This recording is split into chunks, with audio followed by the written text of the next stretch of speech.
Hello and welcome to Pension Awareness Week 2021 and thank you for joining us for day 3.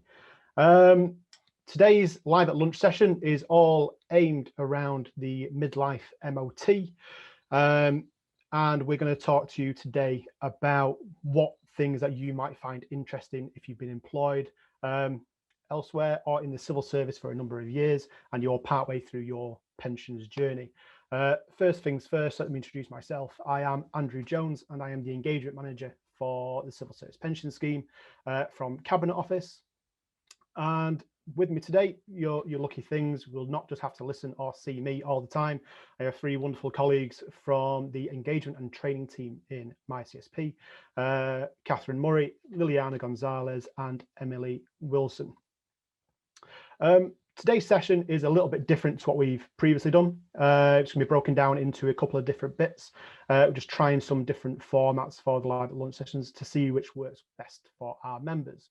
So the first thing we're going to dive into is going to be a scene setting video to explain some of the benefits of the scheme, followed by a couple of presentations, and of course having plenty of time to answer all of the questions or as many of the questions as we possibly can do.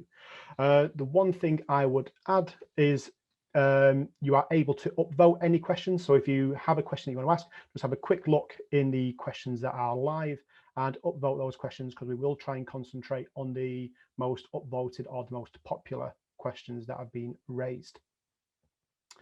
So without further delay, please sit back, relax. If you've got yourself a drink, have a drink, and let's watch our first video.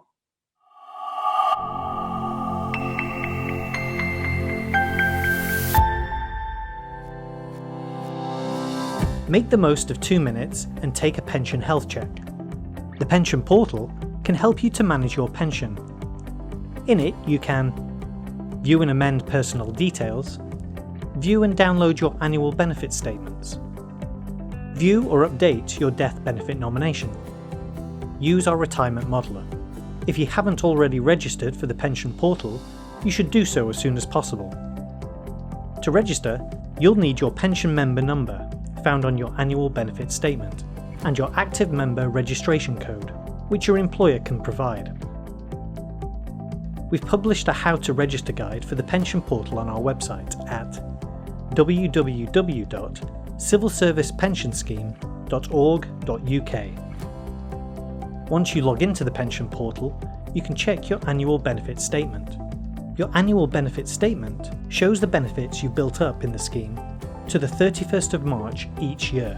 It shows how much annual pension and lump sum you'll receive.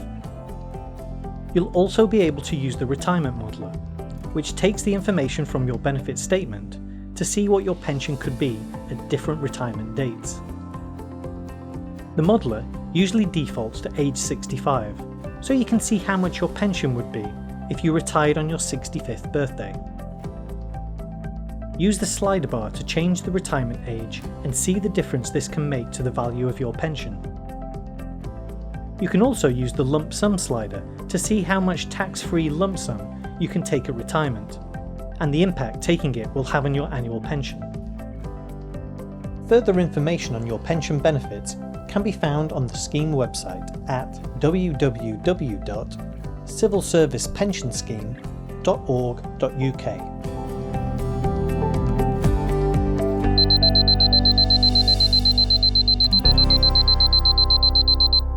Really hope you enjoyed watching that video and it was able to provide you with some insight into the scheme and provide you with potentially some actions to take away. That was very short and very condensed. So what we want to concentrate on now is providing you a bit more information and go into detail about some of the points that were raised. So at this point, I want to bring in my colleague, Catherine Murray, who will take you through the next part of our presentation today. Thanks, Andy. Good afternoon, everyone. So as Andy said, my name is Catherine Murray. I'm the Training and Engagement Manager for my CSP. And I'm just going to talk to you a little bit more about midlife MOT. So just a little bit of scene setting for you. So we're really aiming this session at those of you who've maybe been in the scheme for a little while now, but you probably haven't thought about your pension necessarily all that much. It's not one of your key priorities. Maybe it could be that since you first joined the civil service and joined the pension scheme, your priorities have changed a little bit. So your life outside of work perhaps has changed. It could be a case that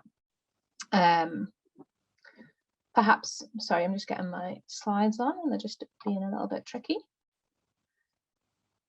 Just going to take you back to the beginning.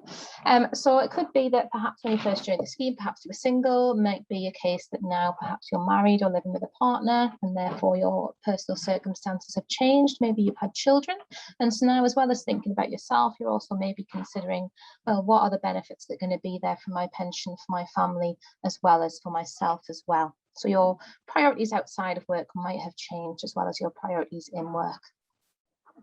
Maybe since you joined the scheme, you've been promoted, and while that's brilliant and you've seen a nice impact at the end of every month in your pay packet, have you considered what the impact of that's going to be on your pension as well? You might not have, so that's the kind of thing that we need to consider as well.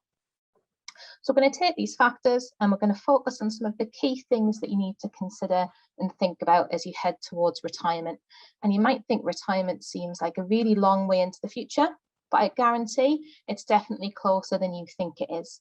All of our schemes have a normal pension age of somewhere between 60 and your state pension age, which we'll talk about in a little bit more detail. But everyone's also got the option, as you've just seen in that video, to access those pension benefits earlier if you want to, from the age of 55.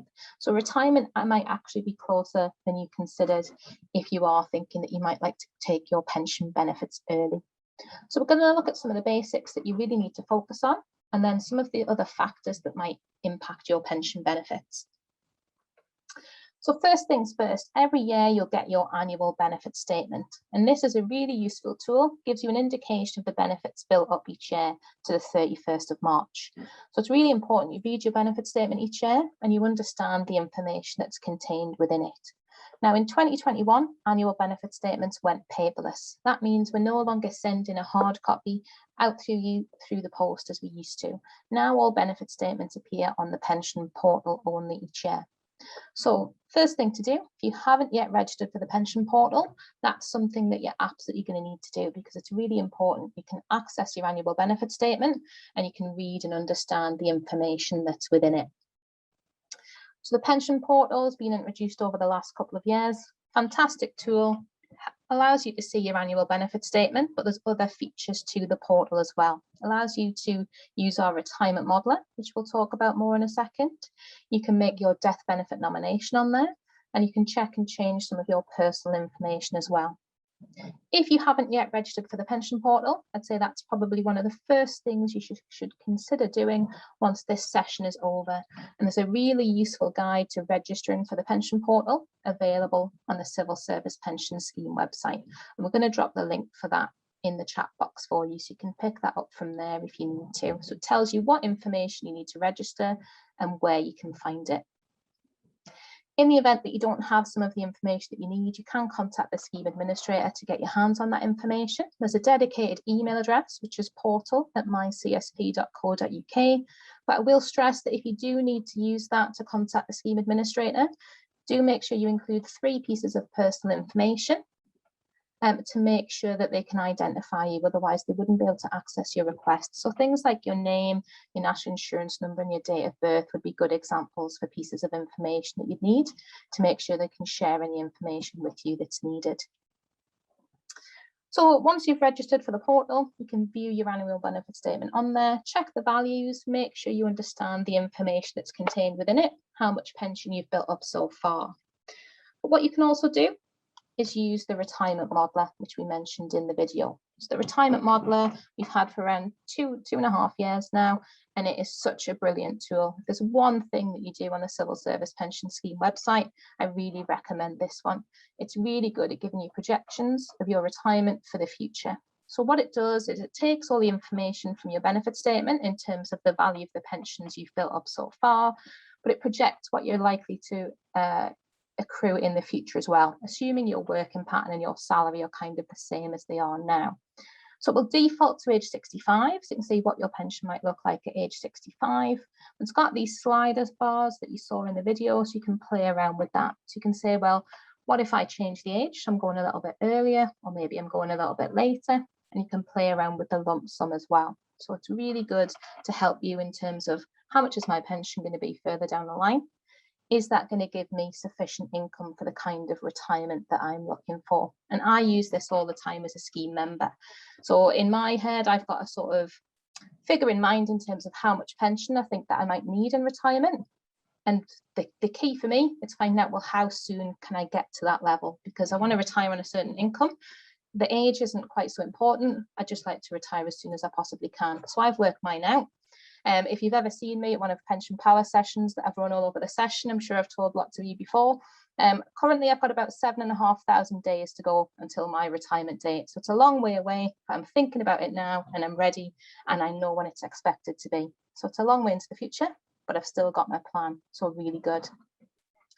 So thinking about how much income you might actually need in retirement, how much do you think you might need? So there's a recent article published by Which UK, which had a look at the kind of income that people might need in retirement. So we've got that information on this slide here. So it's looking at different kinds of retirement, and there's figures for if you're a single person or if you're part of a couple. So obviously you need to consider whether your plan's just for you or whether you've got a partner you're going to share it with as well. And they've put this in 3 different brackets in terms of the kind of income you'll need for the different kinds of retirement. So to cover just the essentials, we've got income figures there of £13,000 or £18,000. So you're going to be able to live your day-to-day life without any difficulties. But you're not necessarily going to be able to spend much beyond that. You've then got the comfortable level of income of either 19 or 26,000, depending on whether you're single or a couple. And that's maybe you can afford to eat out when you want to, maybe you can afford a European holiday every year. So you've got a little bit more comfort in your life. And then the third set of figures is the luxury lifestyle of 31 or 41,000 pounds. So that's where you might want to get a new car every 5 years. You might want to have lots of long haul holidays, go on a cruise, whatever it might be.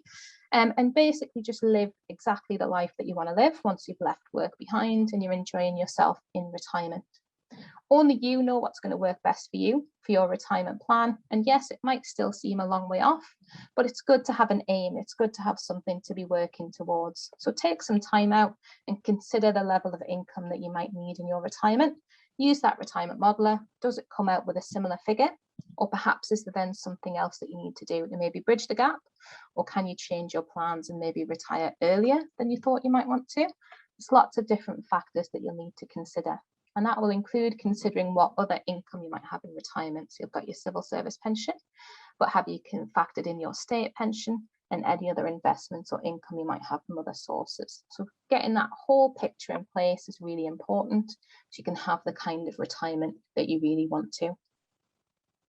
So taking that into account, we need to look at the other factors that are going to impact your pension as well. So what's going to impact on the level of civil service pension you're going to accrue in the future? So you've got the option to work longer and perhaps take late retirement. We don't have any kind of mandatory retirement age in the civil service pension scheme. It's entirely up to you when you'd like to stop working. So you can work on just as long as you want to. And there are lots of people out there in the civil service who are working on well into their 70s. That's their choice. Might not be your choice, but certainly it's an option. And that will, of course, accrue more pension the longer you contribute in towards it. Mentioned promotions earlier. If you get a promotion, that's likely going to increase your pensionable earnings, and therefore that's going to increase the level of your pension benefits as well. So that's something you might want to factor in. I say it's probably not your first consideration when you're thinking about whether you're going to go for a promotion or not, but it's really good to know that's going to have a positive impact on your retirement later on in life as well. Some of us might have had to start working part-time, whether that's for caring reasons, to look after your family, anything like that. That will impact the pension that you accrue. So particularly those of you in Alpha, you're going to accrue pension benefits based on your actual salary. So if you work part-time, you're going to accrue based on your part-time salary. So your pension is going to accrue at a slower rate whilst you're working part-time. So do you need to perhaps think about doing something else, whether that might be the option of boosting your pension?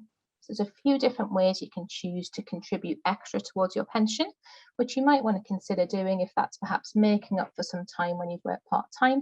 If you've taken a career break or anything like that in the past, you might think, well, I've lost pension for that. Do I need to consider building up some further pension to account for that difference? So there's lots of different options you can consider.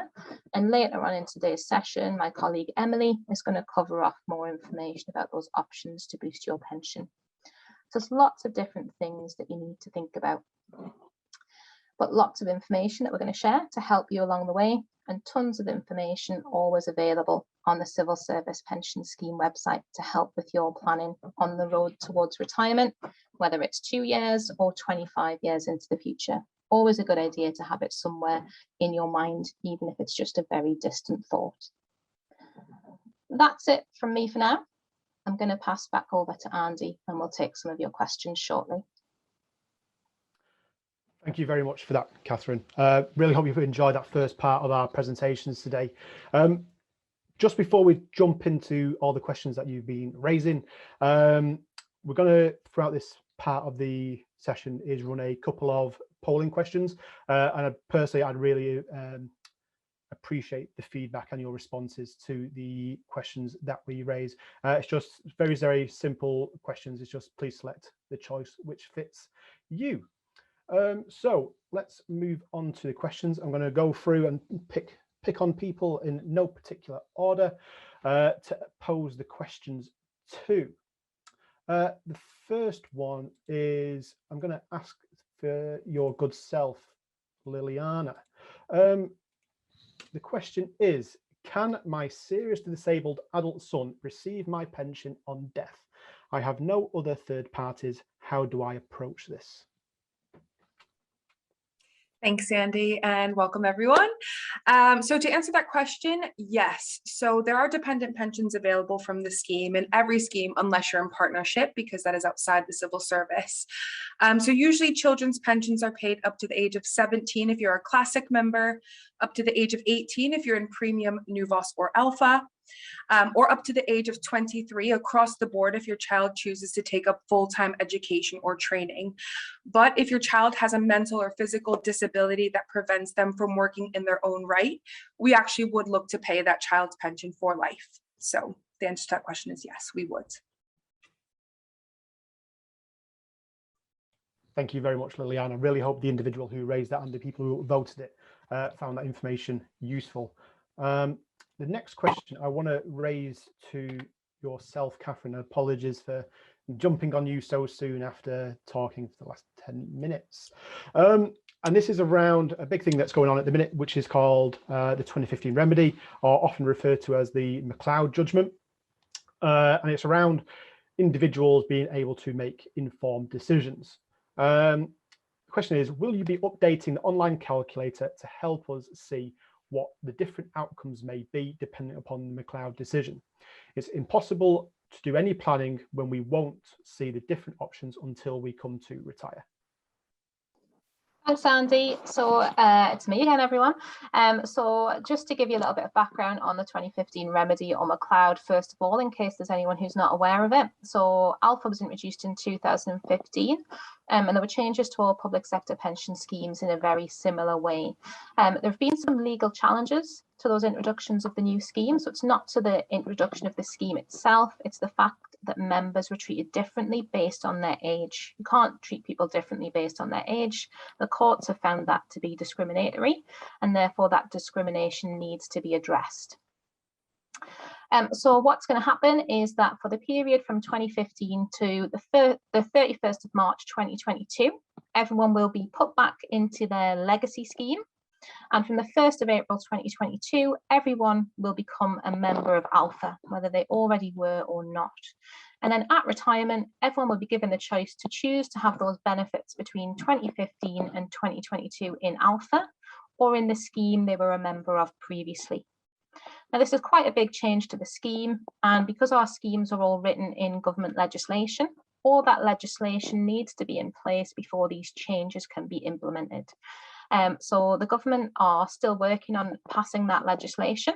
Once that's in place, the scheme will then be updating the retirement modeler that's on our website, or creating a new one that will allow you to see the pension benefits under both options. So sticking with Alpha or referring back to your old scheme. So it's definitely going to happen. Benefit statements will also be affected in the future, and they'll show you both sets of pension benefits for the remedy period as well, those of you who are impacted. So absolutely, yes, it will be updated, but we can't do anything until that legislation is passed. That is still taking quite a long time. The deadline that we have to implement all of these changes is the 1st of October 2023. So certainly by that date, these changes will be implemented, but that's the kind of timescale that we're looking at. We have got another session on the remedy that's running at lunchtime tomorrow. Hopefully, if you're interested in that, then you signed up for it. If you've missed out that opportunity, then the remedy sessions is the one tomorrow and there was one yesterday. They're all recorded and they're all going to be available on the scheme website within the next couple of weeks. Back to Andy. Thank you very much for that, Catherine. And again, once again, apologies for picking on you so soon. Emily, over to your good self. It's a pretty good question, really. And it's something that I often get asked when I'm chatting with members as well, is where is the best place I can find low-cost advice, or where is the best place to look for advice in relation to an individual's pension? Thanks, Andy. Hi, everyone who's on today. Hope you're finding everything useful so far. In terms of where the best place is to get your advice, so the place that I always tend to refer people to is the Financial Conduct Authority's website. So the Financial Conduct Authority are sort of a body in the UK who, you know, it is exactly as it sounds. They kind of enforce financial ethical and such. So they've got a list on their website of lots of different financial advisors, and what they tend to do as well is specify on there kind of what their area of expertise is. So you might get one who's a bit of an expert in the pensions or the financial aspects. So that's definitely the best place to go, in my opinion, the Financial Conduct Authority's website. Thank you very much, Emily. Really appreciate that. I hope that's helped everyone out. That was a very high voted question. Liliana, back to your good self. When we're looking at pension forecasts, what's the definition of a scheme year in terms of pensionable salary? Is it the financial year, year from joining date, year to retirement date, or something else? Thanks, Andy. So to keep it simple, the scheme year runs from the 1st of April to the 31st of March every year, irrespective of when you joined. That is why your pension statements show your position at the 31st of March every year, as that is the end of the scheme year. Thanks, Andy. Brilliant, thank you. Next question, I'm going to come to you, Catherine. And this is around added pension. I know we're going to cover it in the next section. Is around, hi, in Alpha, additional contribution calculator. When we submit a monthly payment option or lump sum, is there subsequent figure in the results column a monthly or annual payment? So this is the results that's shown on the calculator that is on the scheme website. Is that result the amount that we receive each month, or is it per year? Okay, thanks, Andy. So when you're using the added pension calculator, and I'm going to assume that you're using the Alpha added pension calculator, as the vast majority of people are in Alpha now, the figure that it shows is how much annual pension you would receive after contributing those monthly payments for 1 year. So I'd say to a lot of people, the figure does look like it's costing you quite a lot. It's quite expensive, but there are a couple of things you need to bear in mind. So that figure of pension that you bought is going to be payable to you every single year in retirement for the rest of your life once you claim it. So you're going to live a long time. Hopefully, you're going to get all of that money back. The other thing to factor in is that the added pension you buy is linked to inflation. So every year, both whilst you're in service and also once your pension's in payment in retirement, that figure of pension that you've bought is going to be adjusted every year in line with inflation. So it's not going to stay at that value the rest of your life. So there's lots of other factors that you need to think about. The other one, which is a key one, is you do get tax relief on any added pension that you buy as well. So while it's showing that it's costing you a certain amount, the deduction that comes from your salary comes before deduction of tax. So it's not necessarily costing you the whole amount that's shown on the calculator. So all of that does need to be borne in mind when you're making a decision about added pension. But Emily's going to share lots more information about added pension to you very shortly. Back to Andy. Thank you very much, Catherine. Emily, back to you, and hopefully give you a little bit of a break before you come in with our next presentation. If I decided to retire early at age 55, are there any tax or national insurance impacts if I take no lump sum? Thank you, Andy. Yeah, so in a nutshell, when you start receiving your pension payment, it is actually classed as a taxable income as far as HMRC are concerned. So you still get your tax-free allowance, of course, but if all of your income combined takes you over the tax-free allowance, you're going to be taxed somewhere on that. HMRC will do all of your tax calculation, and they'll basically let us know what tax code we need to use for you. It's sent electronically from them. So any subsequent queries or changes that you think might need to be made to your tax code, it does need to come to us from HMRC. So pension income classed as the same as taxable income. You don't pay national insurance contributions on your civil service pension though. So I think that's really important to know. If you decide to retire early, you then won't be paying national insurance contributions because that doesn't come off your civil service pension. Thank you. Thank you, Emily. Liliana, back to you. There's been a number of questions coming through around the portal and the information that is needed. Could you run through what the information that's needed, where they can get it from if individuals can't find the information themselves? Yeah, thanks, Andy. So to access the portal, you will need your personal identification code, which is your 8-digit member number. You can find that 8-digit member number on a paper copy of your annual benefit statement if you have one. If not, you can get that from the portal email address. So there is a dedicated portal email address, and that's really easy. It's portal@mycsp.co.uk. But again, if you want your member number, just to make sure that we're on the correct record and giving the correct person the right information, if you can provide your national insurance number as well as 2 pieces of data, such as your date of birth and your address, we would be able to give you that information. So again, that's portal@mycsp.co.uk if you need your personal identification number. You'll also need the registration code, which is CSPS Act 1. So again, that's CSPS Act 1. So those are the 2 pieces of information you need: the registration code, CSPS Act 1, and your 8-digit member number. And yeah, so again, the portal can be accessed at members.civilservicepensionscheme.org.uk. A simple Google search will yield the results as well. So really easy to access and get on there once you have. And again, the portal is super important because your benefit statements are on there. You can view and change your death benefit nominees, which is really important, and use that pre-populated retirement modeler, where again, you can model your benefits to any specified age of your choosing. Thanks, Andy. Thank you very much, Liliana. Catherine, back to you. Can I take my classic at 60?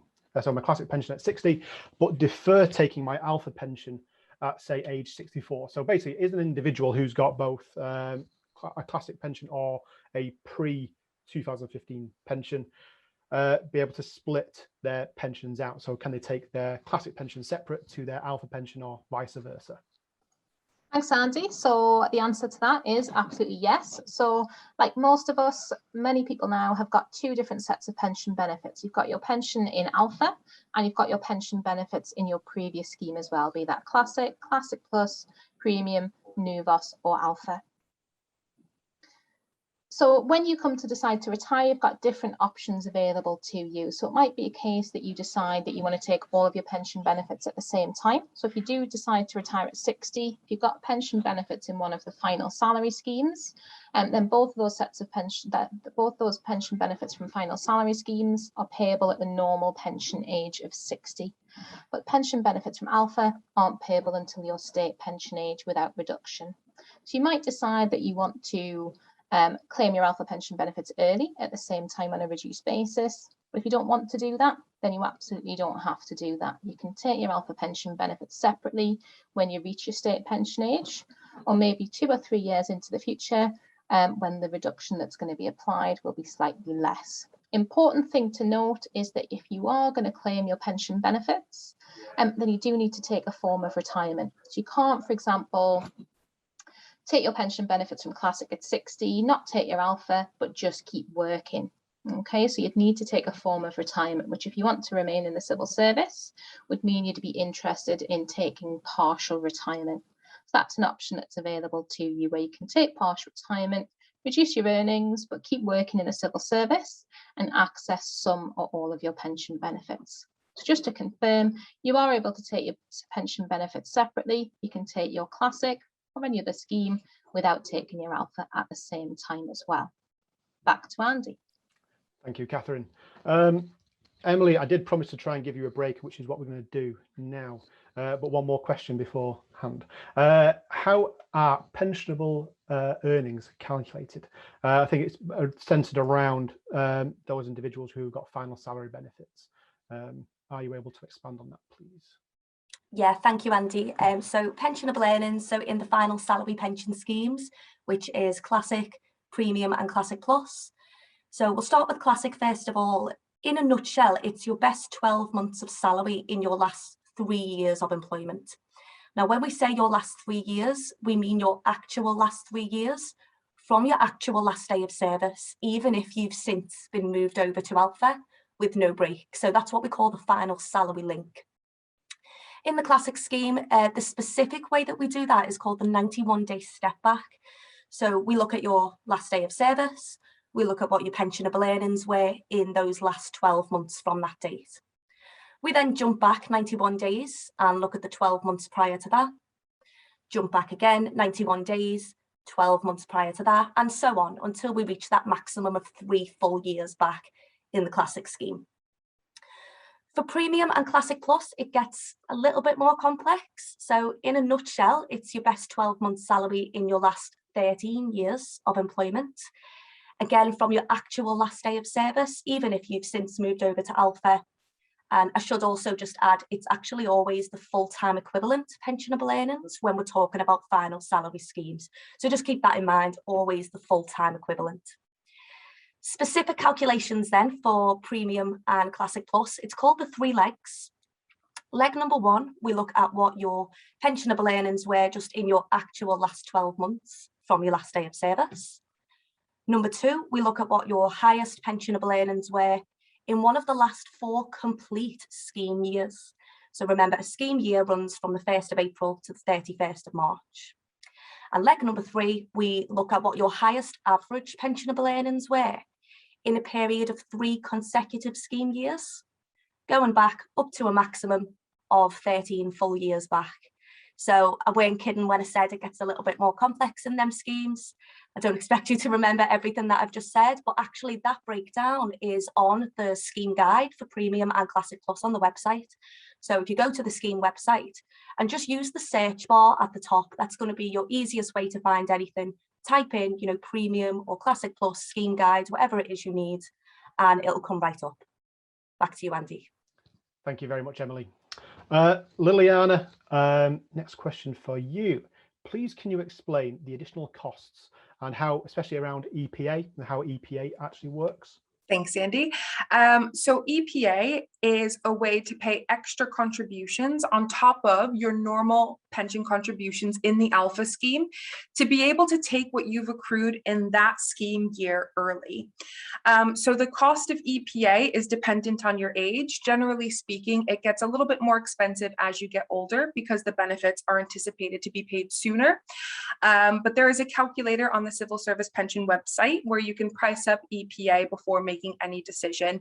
But again, in a nutshell, it is paying extra contributions on top of your normal contributions to be able to take what you've accrued in that year, either 1, 2, or 3 years early, which I'm sure Emily's going to be going over in much more depth, but hopefully that's a good general overview before we get into the bread and butter of it.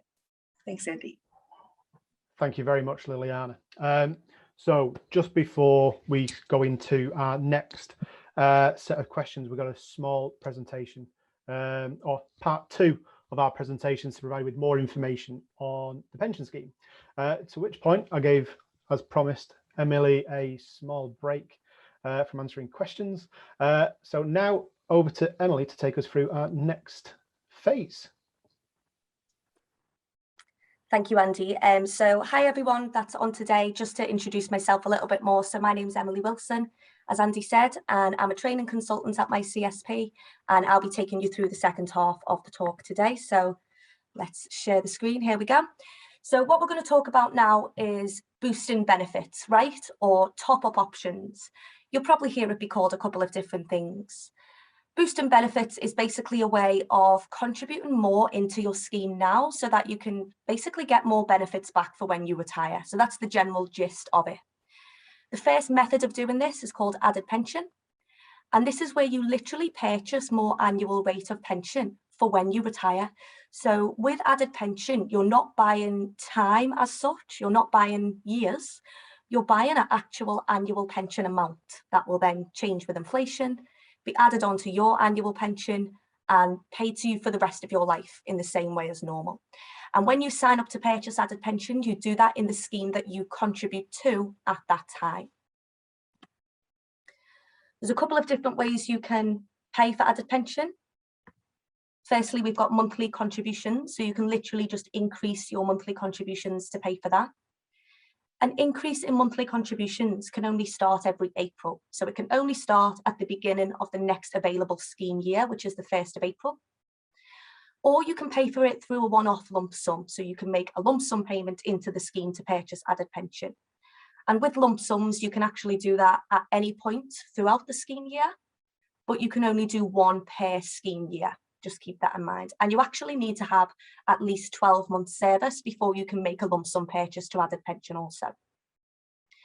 So how much does it cost? That's probably the burning question that you're all wondering. That can vary from person to person. It's determined by things like your age, but also the scheme that you contribute to.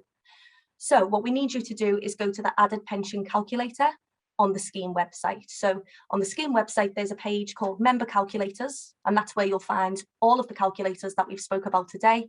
And we'll put a little link to the calculators page in the chat box for you now as well, so that you can access it.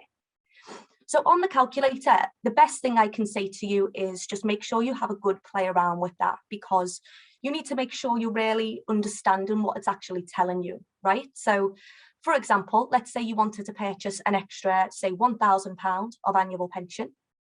It's going to cost you more than £1,000 to purchase that, because remember, what you're buying is an annual pension figure that is then going to be paid to you every single year in retirement until you pass away. So that needs to be reflected in the costs, of course. On the calculator, there's kind of two different ways that you can approach it, really. So on the calculator, you'll see two orange boxes. And the first one asks you, how much do you want to save? And the second one asks you, how much pension do you want to buy? So the first box is where you say, okay, I have X amount of money that I want to put into the scheme. How much pension would that actually buy me? The second one is where you're saying, I want to purchase X amount of extra pension for retirement. So I have an extra amount of pension in mind. How much would that cost me to purchase? So they're the two ways that you can approach the calculator. Like I say, just have a good play around with it, really, to make sure you really understand what it's actually telling you. Another method of topping up is called AVCs. So it's called Civil Service Additional Voluntary Contributions. It's a little bit of a mouthful. We just call it CSAVCS. And this is what we call a defined contribution scheme. So with defined contribution schemes, it's basically all based on investments. So what you actually contribute in is literally invested with a company called Legal & General.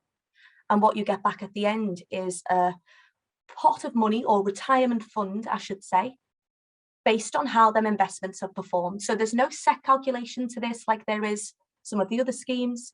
It's literally based on how investments perform. But you could end up doing really well out of that, of course, if your investments perform well. And there's normally quite a lot of different investment options with defined contribution schemes. So there's a default option where the scheme would normally manage that kind of for you. And they tend to put it into higher risk investments the younger you are, moving into lower risk investments as you get a little bit older. Or you can kind of take the reins on it a little bit more. If you want more involvement over where it's invested, there's options for you to be more involved with that as well. With your AVCs, you can normally access that from a minimum age of 55, and there's flexible access options attached to defined contribution schemes. So there's a couple of different ways you can claim it, basically. you can use that retirement fund to purchase a fixed annuity for life. So that's just a fancy word for annual pension, guaranteed annual pension for life.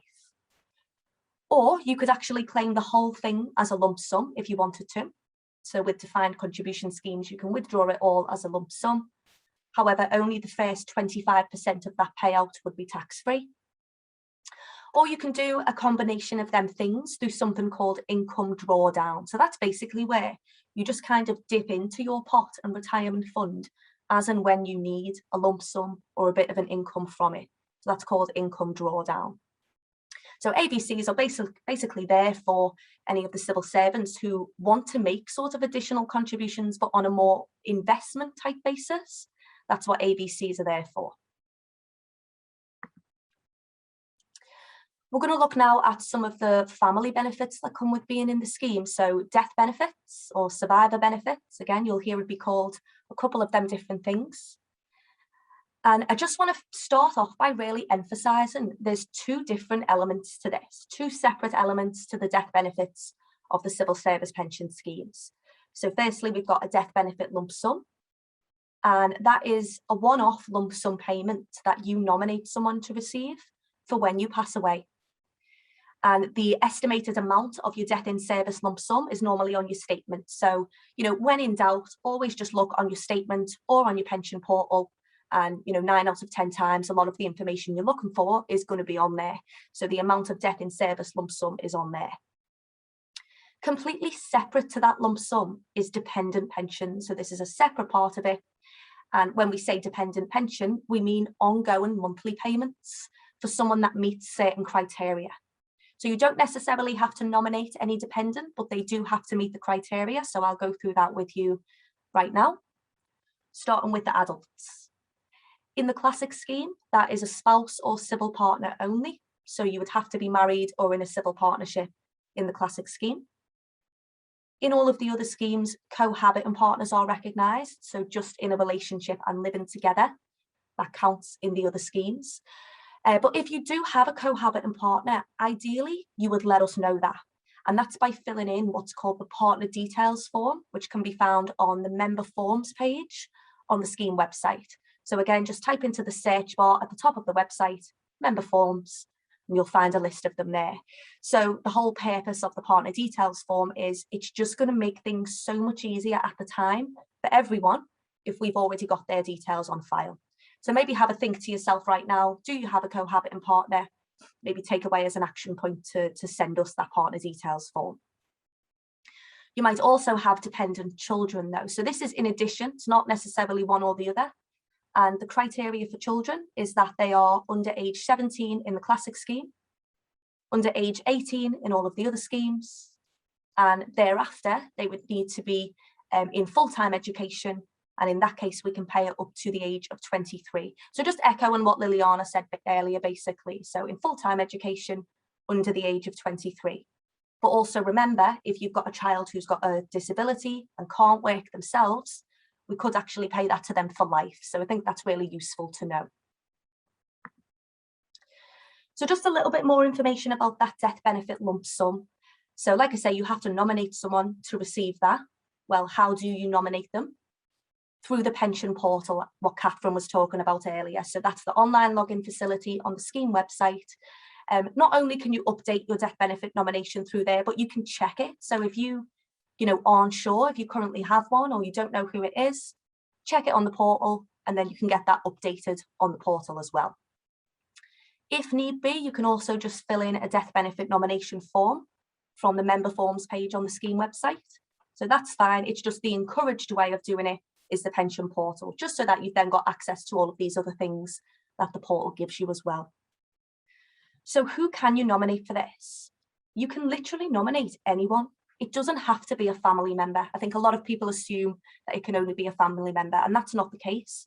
You could nominate a friend, you can nominate a charity, whoever you like, it's up to you. If you currently contribute to the classic scheme, you can only nominate one person for that. For all of the other schemes, you can have multiple nominees. So if you were in classic and then move over to welfare, for example, you can have multiple nominees with that now. So you might want to update your death benefit nomination if you fall into that category. The main thing I just want to emphasize about the death benefits is actually just the difference between the two elements, because so many people get them confused with each other. So remember, when we talk about the death benefit nomination, that's the one-off lump sum that you have to nominate someone for, and that can be anyone. When we talk about your dependent pensions, that's the ongoing monthly payments for people who meet certain criteria, the criteria that I've just gone through. So hopefully we feel okay with the death benefits on the top-up options. I think we're going to stop again at this point and take any other questions that you've got. So back to you, Andy. Thank you very much for that, Emily. Really hope that's provided some very in-depth detail, especially around the added pension and death benefits, things like that for our loved ones in the event of us passing away. So let's jump into questions for the last 10-15 minutes and see how many we can get through. First one is over to your good self, Liliana. What is the advantage of making additional contributions to a pension as opposed to just putting the same amount of money into savings? What would happen to my pension pot if I were to die before drawing my pension, whereas any savings would be available for my beneficiaries?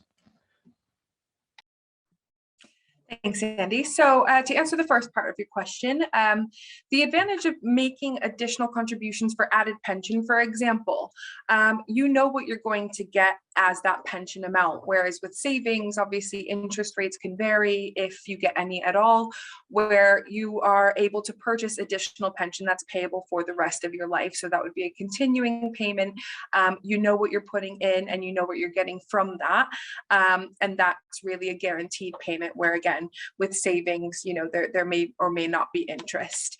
In terms of if you were to pass away, the Civil Service Pension Scheme has more or less a 5-year guarantee on the pension. So if you were to pass away before claiming your pension, 5 years worth of pension at least would be payable to your death benefit nominee or nominees if you have multiple, where if you retire and you pass away, we would then calculate 5 years worth of your annual pension. We would deduct anything that you've received thus far in terms of pension amounts and any lump sum if applicable, and any excess, if there is any, would be payable as a lump sum to your nominee or nominees again. So I hope that answers your question. Thanks, Andy. Thanks, Liliana.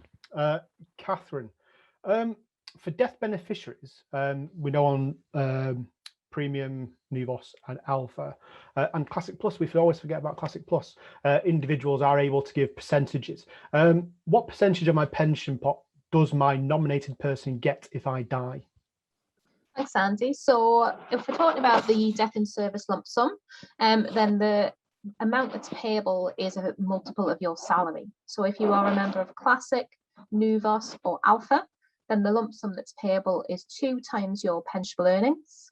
If you are in Classic Plus, Premium and also the partnership scheme, then the lump sum that's payable is 3 times your pensionable earnings. So that's for the death in service lump sum. Let's just also talk quickly about the dependent pensions that Emily mentioned as well. So rather than a lump sum, a continuing pension that's payable, that is a proportion of the pension benefits you've built up so far. In the Classic scheme, it is 50% roughly of your member pension. There are some quirks around that depending on how long you've been in service, but it's generally 50% of your pension. And in all of the other schemes, we've got Premium, Nuvos and Alpha, it is 37.5% of your pension that's payable to a dependent adult. And there are different percentages payable for children's pensions as well, but that's quite variable. I'm not going to explain that just now because there's lots of different scenarios and way that can be impacted and affected. So if you do need more information on that, again, I know we've said it a lot of times before, but you can search death benefits in the search box on the scheme website, and that's going to give you some more information on exactly how that works. Thanks, Andy. Brilliant. Thank you very much, Catherine. Emily, I've got a bit of a, it's a really interesting question, actually. It's one of my favourite parts of the scheme and the reasons for it. It's when an individual becomes too ill to work. So the question is, if one has to consider retirement due to a sudden ill health, how does this impact on your pension? Personally, I have 31 years service and I am age 51. My service is made up of Classic and Alpha. Many thanks.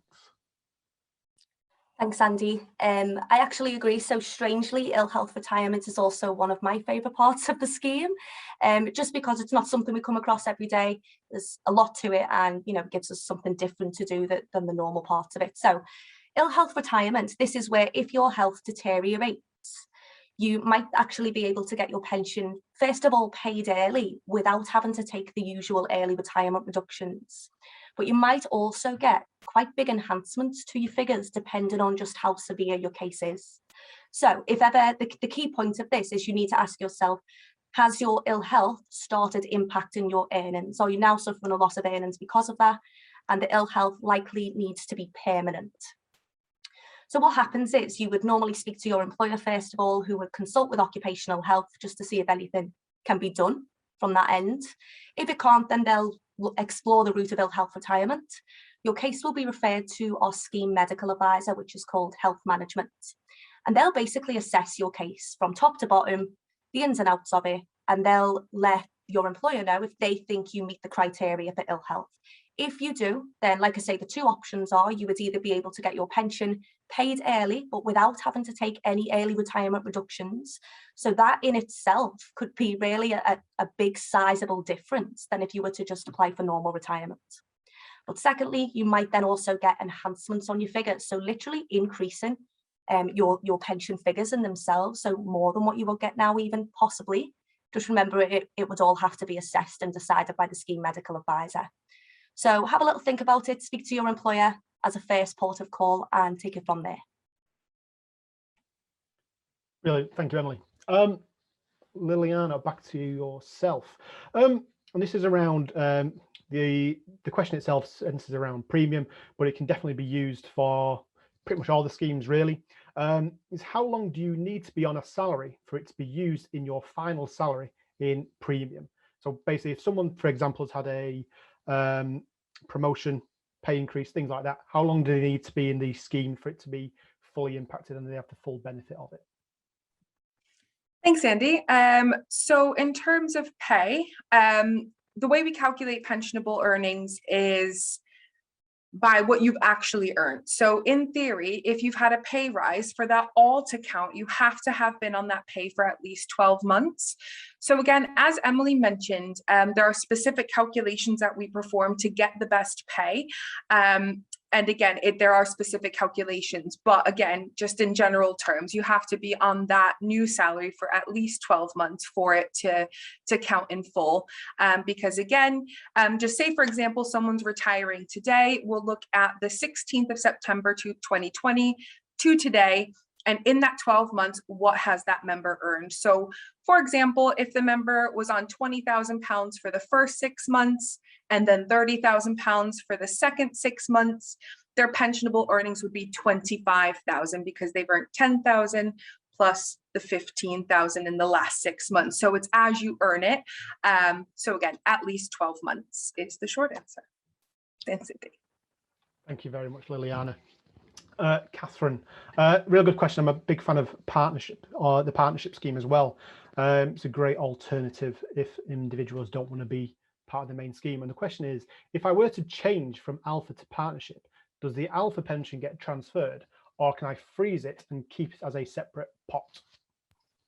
Okay, thanks, Andy. So automatically, no, that won't happen, but it might be an option that's available to you. So if you decide to leave the alpha scheme and transfer across to partnership, which you can do at any time, you just need to give your employer 2 months notice of your intention to switch schemes, and you can do that. What happens with your alpha will depend on how long you've been contributing to it. So if you've been contributing to alpha for more than 2 years, then your alpha pension benefits built up will be frozen. They'll be adjusted every year in line with inflation, and you'll have those alpha benefits due to be paid to you when you reach your alpha retirement age. If you've been contributing for less than 2 years, then the pension benefits you've built up won't give you a pension in retirement. Instead, you can choose to receive a refund of your personal alpha contributions, or you could choose to transfer that fund to another provider, such as your partnership scheme. And Legal and General, who look after the partnership scheme, would need to double check that it was compatible and you were able to transfer those pension benefits across. And make sure that that's going to fit in, but that should be an option that's available to you, yes. So they won't automatically be transferred, but it is something that you could request should you want to. Okay, thanks, Andy. Cheers, Catherine. Appreciate that. Emma, I think we've got time for one more question, and might as well finish off with your good self, because you covered it in your presentation, but I've seen a fair few questions come in. This one's been really high voted. My main question is that now I'm approaching retirement, still a few years away. I'm aware that my pension isn't as great as it could be. So I want to improve my pension pot, and I'd like to know the best way to do that. One thing I would add is we can't provide advice as to what is the best for you. However, what options are available through the scheme to help this individual? So in terms of how you can actually top up your pension, like I say, there's a couple of different options that you've got. Just echoing what Andy said, we can't tell you what the best option would be. It's kind of verging on financial advice just a little bit. So you've got added pension, and added pension, remember, is where you can purchase more annual rate of pension in the scheme that you contribute to. So with added pension, you can literally see how much extra you're purchasing, so how much extra pension you've then got for retirement and how much that's cost you. With AVCs, which is the defined contribution top-up option, it doesn't have a set calculation to it, so it's a little bit more difficult, if you like, to predict what it's actually going to be at the end, but you could end up doing really, really well out of it if them investments perform well. So two completely different types of top-up options that we've got there. I think as well, I just want to kind of echo on there, the question that you've raised is kind of the whole reason why we try and say to people and we try and enforce, you're never too young to look into your pension. A lot of people, when they approach retirement age, say, I wish I'd have looked into all of this a little bit sooner, because then I could have really looked into all the top-up options. So we run something called Pensionpower. It's a 1-hour presentation that members can come along to, which just basically gives an overview of how the pension schemes are calculated, top-up options, and so on. And that's for people of any age as well. So spread the word, really. You know, anyone who's watching right now, spread the word. You're never too young to look into it, and this is exactly why. Thank you very much, Emily. Yeah, definitely this is the reason why we run and do these sessions and get people's thoughts around the pension and how much they actually need for retirement. So just before we close today and you guys can go and get your lunches, I just want to share my screen and just run through a couple of actions to take away. I always get very excited when I mention takeaway. As you can see, I quite like a nice curry or a kebab. So what we want you to do, if you've not already done it, as my wonderful assistant Emily shows, is visit or register for the pension portal. It is a great place to go to view and amend your information. As we've talked about on today's session, you can view your last few annual benefit statements. You have access to the retirement modeler on there, and you are able to update your address and death benefit nomination. I've seen a couple of the questions come through around what and who can access the portal. At the minute, it's only available for pensioner and active members like yourselves, but we are looking to develop a portal for our deferred membership as well. Definitely read and understand your annual benefit statement, utilize the retirement modeler that is on there, and consider boosting your pension through added pension or CSAVCS. But one other thing to consider is your income from other sources. So do you have any other pensions outside from previous employment, and of course the state pension as well? So with that, I just wanted to say thank you very much for your time today, and thank you very much for your questions. We have collated all the questions. I can't promise that we will publish everything. However, what we will be looking at is all those questions that you have raised and see where there are gaps within the website where we can develop products for your good selves. After the event, a survey will be issued on how today's session has run, and feedback is a gift. At the end of the day, we need to know how we've done, and good, bad, indifferent, I'd love to see your feedback. And yeah, hopefully if you've got and you're attending the next couple of days, I will be prepared with my slides to show and not need to rely on my wonderful colleagues to dig me out of a hole.